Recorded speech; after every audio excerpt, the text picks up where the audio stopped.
First of all, if we look at our mission, we should look at the Srila Sridhar Maharaj's will, which has been published by 1962 with Srila Govinda Maharaj's participation. And that rule of Srila Sridhar Maharaj is very clearly explained function of the mat and situation when Acharya is leaving or leadership to be changed. That is very important document for us to look as a guidance. Finally, Srila Govinda Maharaj had his final will within his own life, composed by Srila Goswami Maharaj from three other wills. One is Bengali, one is American will, where he had aberration and thought that might be cause him early death, and his final will, which is a cooperation of all these three documents in one while he was alive. So that is the final will. And that final will, he designates Srila Acharya Maharaj as a leader of Sri Chaitanya Saraswat Math India, and by occupying this position, obviously, a world leader. But he also designates other leaders and other acharyas in different parts of the world and desire them to continue their spiritual world in designated countries and be initiated gurus, such as Janardhan Maharaj, Ashwa Maharaj, Goswami Maharaj, Trivikram Maharaj, and myself, and some of others. The idea of Acharya board came to necessity of communicate between those countries and establish a particular way of dealings with certain situations. Not just critical situations, there could be like festivals or meetings about, senior people want to take sannyas, or any other matters that will be most like spiritual and managerial that will arrive to international level. That Acharya board also were meant to help and consult Srila Acharya Maharaj in his missionary life, such as international Vaishnava festivals and others. As you all know, our mission been Navadvip Dham, specifically been taken over by opposition party. And regarding Navadvip Dham, Srila Govinda Maharaj's desire was to create a Navadvip Dham, Chaitanya Saraswat Math Trust, where Srila Acharya Maharaj would be a president and Sevait, and other trusted members will be also part of that trust organization. So that is not Acharya board. That is absolutely a different organization, although it's linked with Acharya board. So that organization has two parts. One is the president and his trustees, such as treasurer and other devotees who legally supposed to be in religious organization, and advisory board, which he chosen himself as several devotees such as Janardhan Maharaj, Ashwa Maharaj, Tirtha Maharaj, myself, Srimati Bhakti Lalita, Goswami Maharaj, Madhusudan Maharaj, so, and others, few others as well. And these are the very tight group that were supposed to be dealing specifically with Navadvip situation. So this was the will of Srila Govinda Maharaj. And there were also other organizations, such as Krishnanusholana Sangha in Kolkata, a Vrindavan organization, which been controlled by Sandeep. So all those organizations were supposed to be submit to that Navadvip Trust Board. So, as you all know, Srila Acharya Maharaj unexpectedly passed, departure from this world, and now there are different groups of devotees are consulting each other, and they have different visions how our mission is supposed to be running. Srila Acharya Maharaj did not left a written will, but he expressed his appreciation for a particular devotee, let's say like Nirehi Maharaj, who's an incredible servitor, from what I understand. Unfortunately, he does not speak English, but you can obviously see without any language that he's a bright soul. But there are also other devotees in Srila Acharya Maharaj's group who are incredible servitors and very trusty, very loyal people. And besides Shanta Maharaj, Muni Maharaj, and other great Indian devotees, we also have a Venezuelan group, Colombian devotees, who very tightly live with Srila Acharya Maharaj for last 10 years. So we can say there's a group of Srila Acharya Maharaj devotees, very personal devotees, and global supporters, who's pretty much in touch with each other. And a lot of them are Indians from a particular part of the world, besides India, and also Latin America. So that's one group of Srila Acharya Maharaj disciples. But I just want to remind you that our mission is very old and very big. So we do have Srila Sridhar Maharaj disciples, where Srila Goswami Maharaj, as a disciple of Srila Sridhar Maharaj, and giver of all our books and philosophy. There is Madhusudan Maharaj, designated by Sridhar Maharaj and appointed by Srila Govinda Maharaj as a secretary of Acharya board. There is devotees like Devashish Prabhu and many, many other devotees whose senior devotees, such as Nyasi Maharaj, Sri Lekha Didi, and other community members who are very old devotees, very respected, loved by Srila Govinda Maharaj, served all their life, Srila Prabhupada, Srila Sridhar Maharaj, Srila Govinda Maharaj. So that particular group is also there, and that particular group also need to be represented by its whole generation, by its whole devotees, and that particular group also should be in touch and highly respected for their advice and vision. But then we also have to look at countries such as Europe, Italy. Someone like Krishnakanta and Munindra, they're the people who's giving their life, although they're not sannyasis or gurus, but they actually function as gurus by preaching constantly, by bringing new people to the mission, and by conducting spiritual activities. So there's also, let's say, Russian-speaking group. Maybe some of you are not aware, but we have over, 7 temples in Russia, Ukraine, and in general we have about 10,000 followers of Srila Govinda Maharaj in this 20 years. And of course, some of them acting members, which is a smaller group. Some of them are temple visitors, and they live in different regions. So if you look at Russia, it's even difficult for me to travel all over the Russia alone. So that group of devotees also, it's a Russian-speaking world. So we have an American group of devotees, which is SoCal Ashram, Salt Lake community. It's another group of devotees which the voice need to be heard as well, and many other like Singapore, Mauritius, name it. We have Chinese devotees as well. Maybe people don't know, but we do have some Chinese disciples. So there are different groups of disciples and disciples of disciples, and god brothers and god sisters, and grandsons and granddaughters. So if you look at this situation, we can understand, not all of them are directly connected with Srila Acharya Maharaj. There might be connect with, Ashram Maharaj or Avadut Maharaj or Goswami Maharaj, but they're also members of our family. They're properly initiated. They read our books. They follow our traditions. And as a worldwide mission, they definitely include. And one very important thing I want to say, we all connect because of India, because of Govinda Maharaj, and because of India.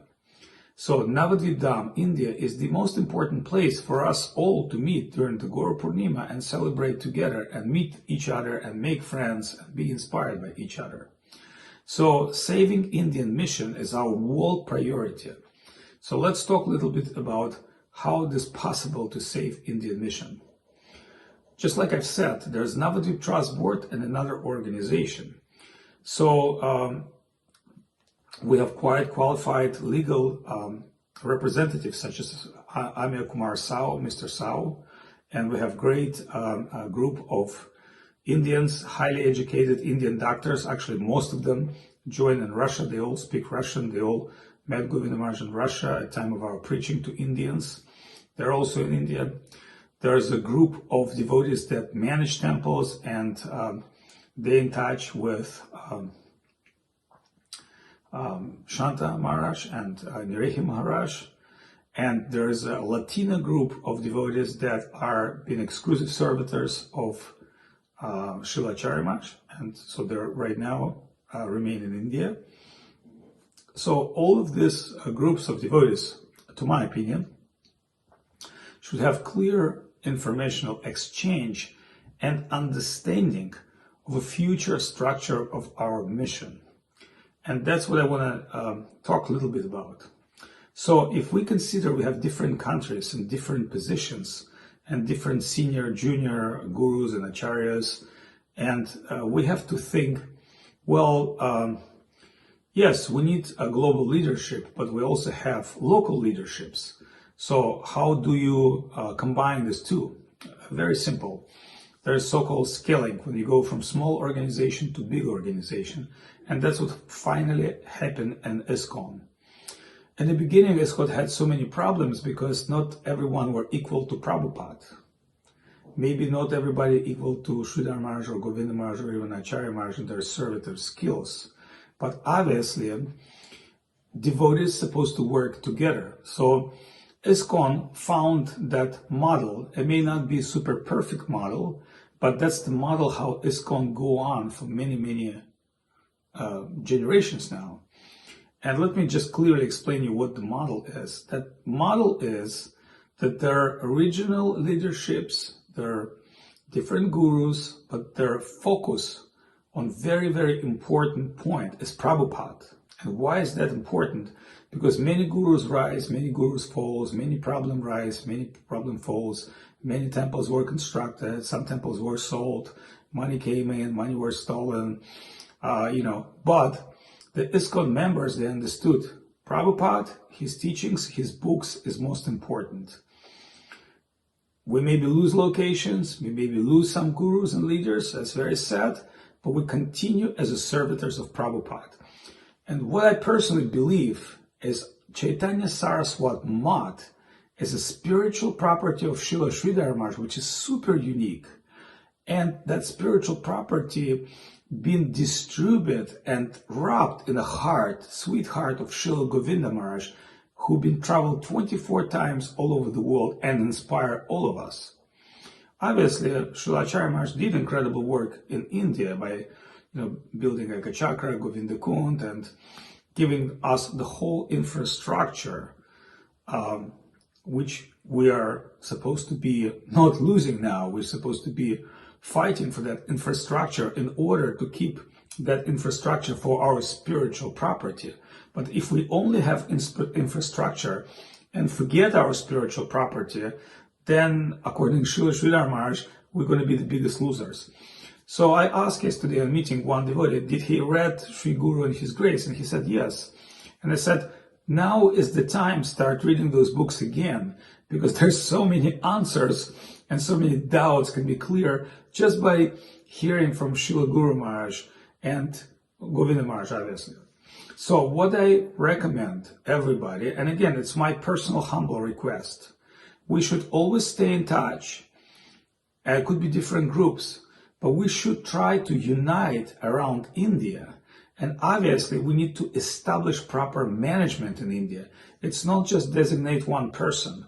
Nirehi Maharaj is a great soul, and he's super sincere. But as a one person, how he can fight with the whole opposition?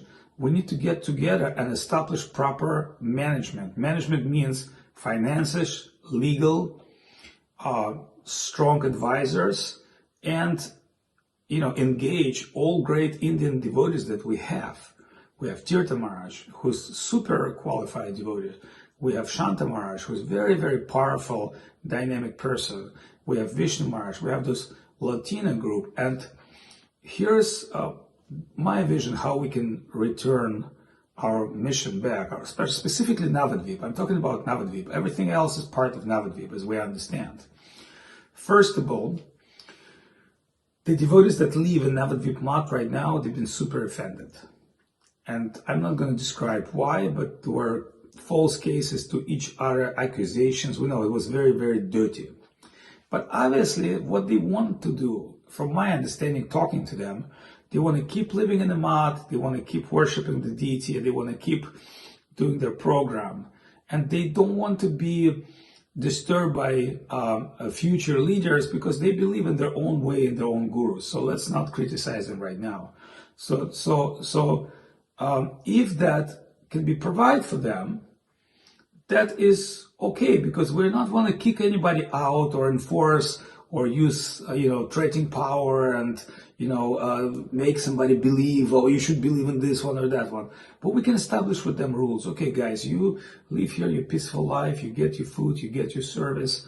And as Srila Sridhar Maharaj described, here's the Arati Indian program, here's the Western class or, Indian class. So to coexist in Navadvip is very much possible on particular conditions. But number one condition for us to establish proper trust board. And of course, Nirehi Maharaj should be in this trust board, and he might be recognized as director or, senior or Sevaid. But when we're talking about real power of this trust board, I believe that this real power can be only if we can get unite team, a group effort. And our most important to create that. And you will say, how can we do that? Well, it might take some time. We may not get Navadvip overnight. But one is the important way is to get that management team, is to localize those devotees that we already have, such as Tirtha Maharaj, Shanta Maharaj, and Vishnu Maharaj, and other Indian leaders together, and in a proper way, not in a tricky way. Number one. Number two, we should start preaching in India. The reason we have problems in India because we have not been preaching in India successfully. So if you see at time of Srila Acharya Maharaj's burial, Madhu Mangal, who's a Russian doctor, he is Indian but studied in Russia, that's where he's joined. He brought a big group of devotees from Bihar, and they did incredible service. So this one doctor, he can make a program, he can preach. So why can't we, as an Indian group of devotees, start preaching to qualified Indians? And finally, within a year, we might have 50, 60, great brahmacharis. If you look at ISKCON, see how many great devotees, Indian devotees there, and how sincerely and hard-giving they're serving mission. They're not there for money and they're not there for fame. Obviously, they want to have, a particular life perspective, but spiritual life perspective.